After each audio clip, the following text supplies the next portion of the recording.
نہ جانے مسائل تو علماء سے پوچھیں، یہ حکم مبین ہم کو رب سے ملا ہے، ہم کو رب سے فرما علماء کرام، حفاظ اذان، ائمہ مساجد، غلامان حضور تاج الشریعہ، السلام علیکم ورحمۃ اللہ وبرکاتہ۔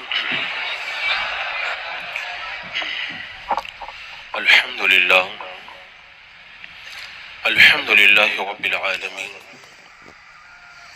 والصلاة والسلام على من كان نبيا وآدم بين الماء والطين، وعلى آله وأصحابه وأزواجه وأهل بيته أجمعين، أما بعد، أعوذ بالله من الشيطان الرجيم، بسم الله الرحمن الرحيم، وسارعوا إلى مغفرة من ربكم وجنة أرضها السماوات والأرض أعدت للمتقين، صدق الله مولانا العظيم، وصدق رسوله النبي الأمين المتين الكريم، ونحن على ذلك لمن الشاهدين والشاكرين، والحمد لله رب العالمين۔ حضرات مکرم، حصول برکت کے لیے آقا نامدار، مدینے کے تاجدار، شہنشاہ ذی وقار، نبی محترم، رحمت دو عالم، نور مجسم، ارواحنا فدا، محمد الرسول اللہ صلی اللہ تعالی علیہ وسلم کی پر نور بارگاہ میں جھوم کے درود و سلام کا ہدیہ پیش کر لیجیے۔ اللہم صلی علی سیدنا و شفیعنا و حبیبنا و مولانا محمد وبارک وسلم، صلاۃ و سلام علیک یا رسول اللہ صلی اللہ تعالی علیہ وسلم۔ آپ حضرات ظہر کے وقت ہی سے یہاں پہ تشریف فرما ہیں اور پروگرام اپنے اختتام کو پہنچنے کے قریب ہونے والا ہے۔ آپ حضرات تھکے تو نہیں ہیں نا؟ ماشاءاللہ۔ مجھے جو عنوان دیا گیا ہے وہ کرنٹ ایشو سمجھ کر کے میں اس حوالے سے آپ کے سامنے کچھ دیر گفتگو کروں گا، اور ابھی آپ حضرات خوب جھوم رہے تھے، پڑھ رہے تھے، ابھی آپ کو کچھ نہیں کرنا پڑے گا، صرف غور سے سننے کی ضرورت ہے۔ میں جو باتیں آپ کے سامنے رکھوں گا اسے سر کے کانوں سے بلکہ دل کے کانوں سے سننے کی کوشش کریں، اور آج اتوار ہے، انشاءاللہ اگلے اتوار سے پھر یہ باتیں آپ کو بہت کام آئیں گی۔ ماہ رمضان المبارک ہمارے اور آپ کے درمیان انشاءاللہ تشریف فرما ہونے والا ہے۔ ہم لوگ بڑے خوش نصیب ہیں اگر ماہ رمضان المبارک تک زندہ رہ گئے۔ اللہ تعالیٰ ہماری عمروں کے اندر خیر کے ساتھ میں برکتیں عطا فرمائیں۔